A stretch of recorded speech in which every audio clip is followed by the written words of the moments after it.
A few weeks ago, I sat down to fix a problem with my indie game. Aspects of the game felt boring and uneventful, and when I dug a little deeper, I found something I hadn't expected. 6 separate design problems, all hiding inside one.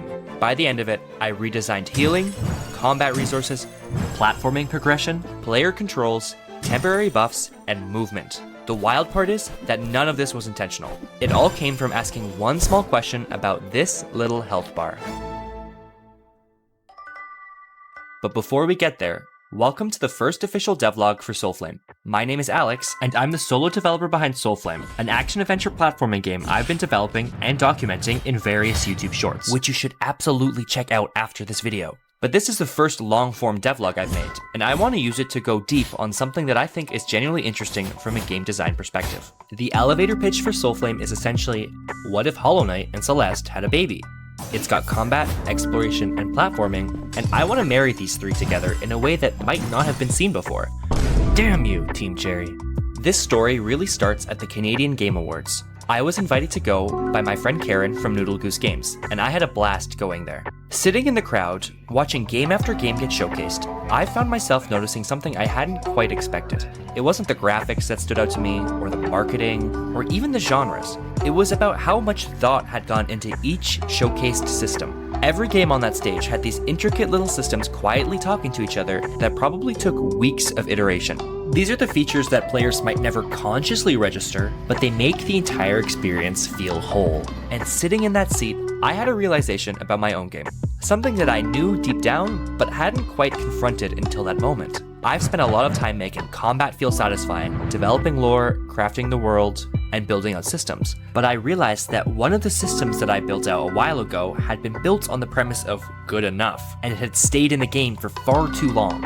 And that system, which you probably already know because of the title of the video, was the health system. And that realization sent me down a path that ended up touching almost every other system in the game. Like I mentioned before, the main inspirations for Soulflame are Hollow Knight and Celeste. The challenge I'm facing is that Hollow Knight and Celeste have almost completely opposite philosophies when it comes to failure. In Hollow Knight, failure carries real weight. You lose progress, resources, and health. The consequences are always present, and they're always there. Celeste, on the other hand, makes failure free. You can die 5 or 500 times, and the game barely flinches. In fact, it encourages it. The entire design is built around experimentation. You enter a new screen, and you might try a certain approach. You might fail, but the game makes sure you'll eventually succeed. Because death costs so little, the designers can afford to make platforming challenges far more demanding and complicated. The player isn't worried about losing progress, they're only focused on solving the puzzle that's put in front of them. Watching footage of Silksong early at release brought this disparity into focus for me. Even though I still haven't played it myself, and I really do want to, maybe I'll stream it. The early platforming sections reminded me how punishing platformers can feel when it's directly tied to your health bar. And that got me wondering, could I have the weight and the consequence of Hollow Knight's combat, while also giving players the freedom to throw themselves at platforming challenges? To answer that, we need to talk about the essence system in Soulflame. At its core, in Soulflame, essence is mana. And yes, most games have a type of mana. You clicked a thing, you spend the thing, congratulations, you've just won Game of the Year. Anyways, Soulflame does mana a little differently. The entire narrative revolves around the concept of duality.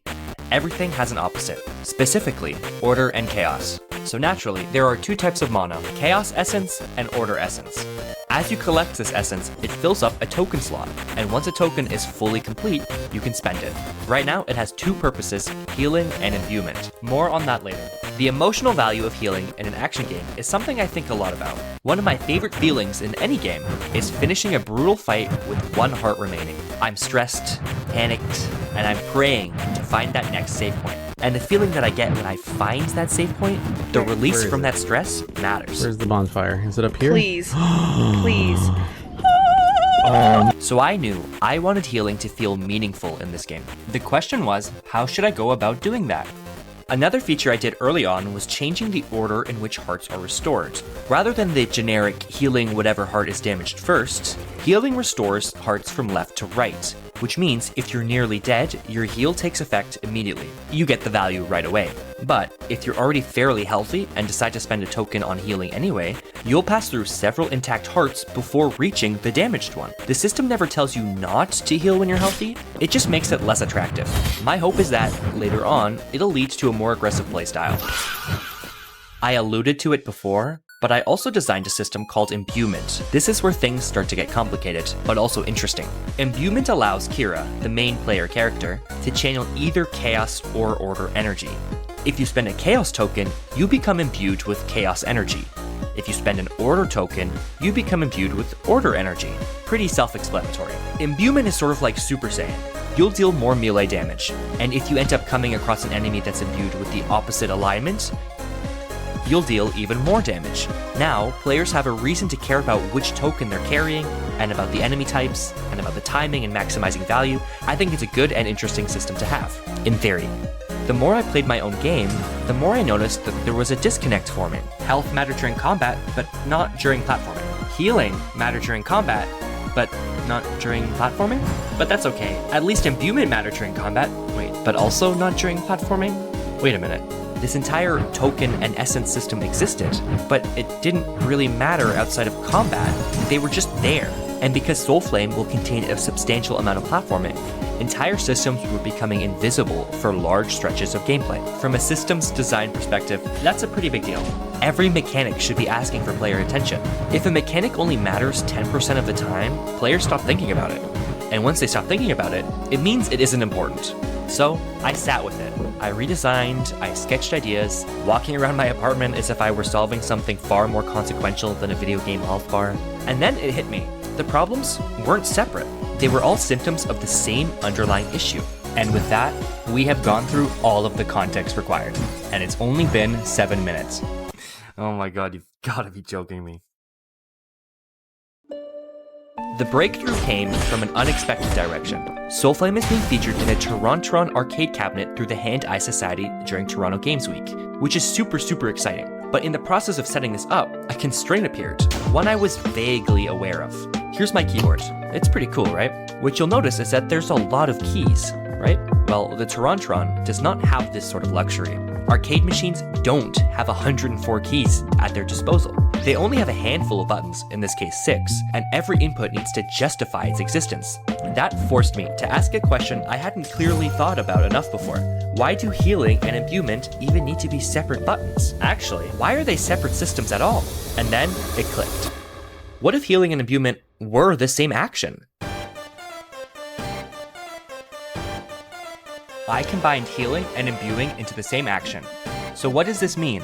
Spend a chaos token to heal, and you've just used some chaos energy. So when I spend it, I should become imbued with chaos energy. Not only does that just solve our problem of having too many keybinds, it also makes sense from a lore perspective. Another benefit is that imbuement becomes part of the normal gameplay loop, rather than an afterthought. Players engage with both systems simultaneously, hopefully without realizing it. Also, real quick, if you've made it this far, I would really appreciate it if you could subscribe. I'm a solo developer who's currently unemployed, and subscribing would really help me out and let me know to keep going. Thanks. Now, this marriage of the healing and imbuement systems created a side effect. If Kira is healing using purple chaos energy, why does the restored heart turn red?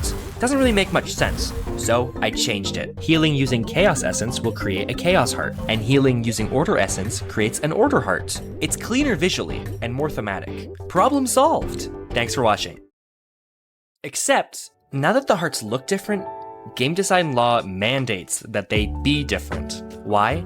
Because players expect different looking things to be different. So I leaned into it. What if Chaos and Order Hearts were fragile? Now, when Kira touches spikes during a platforming section, let's say, those infused hearts will break. And suddenly, all at once, platforming and health are now connected. Something interesting follows from this change. As the player goes through a run between campfires, the player might end up taking some damage from an enemy. Then they'll heal up and continue. But then during the following platforming sections, they might make a mistake. Before, this would just be no big deal. But now, this lowers their health for the next combat encounter. This means that players might actually end up eventually running out of red hearts, making every platforming mistake more and more costly after the fact. And this brings back that sense of urgency I was talking about before. This was the moment the whole system started clicking into place, because now every combat encounter is much more important, because failure means making your life more difficult going forward. You're still carrying the damage you took before with you, at least until you hit the next campfire, which will restore all of your hearts back to being red. And while we're here, let's make half hearts fragile too. Now there's a natural hierarchy. Temporary hearts disappear first because they're always going to be on the right. The stable red hearts are very precious because permanent health becomes something players genuinely protect over time. And players are able to understand all of this without a tutorial popping up explaining it to them. Think about the gameplay loop now. You fight enemies, collect essence, fill up your tokens, and then use them to heal and imbue yourself and gain those temporary imbued hearts. Then you enter platforming sections with those imbued hearts as a buffer. You might lose some along the way, you might not, and eventually you'll reach the next combat encounter, and repeat. Every system is finally present in a natural way.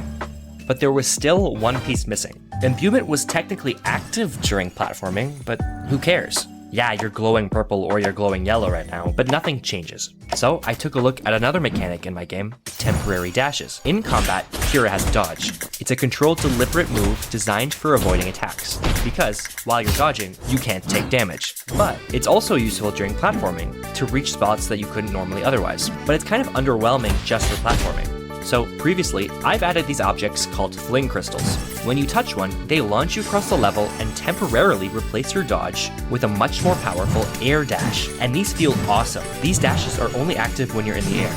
As soon as you touch the ground, you lose the ability to dash, and the dash goes back to being a dodge. But anyways, back to imbuement. I had an epiphany.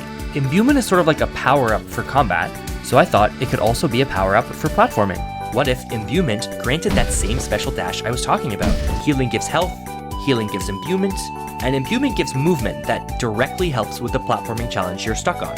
Now, you have one decision, one action, but multiple dimensions of value, if you want to say it like that. That's the kind of mechanic I find the most satisfying while playing. Except, now we have one more problem. Wow, this happens a lot, doesn't it? Here's the question. How long should this imbue last?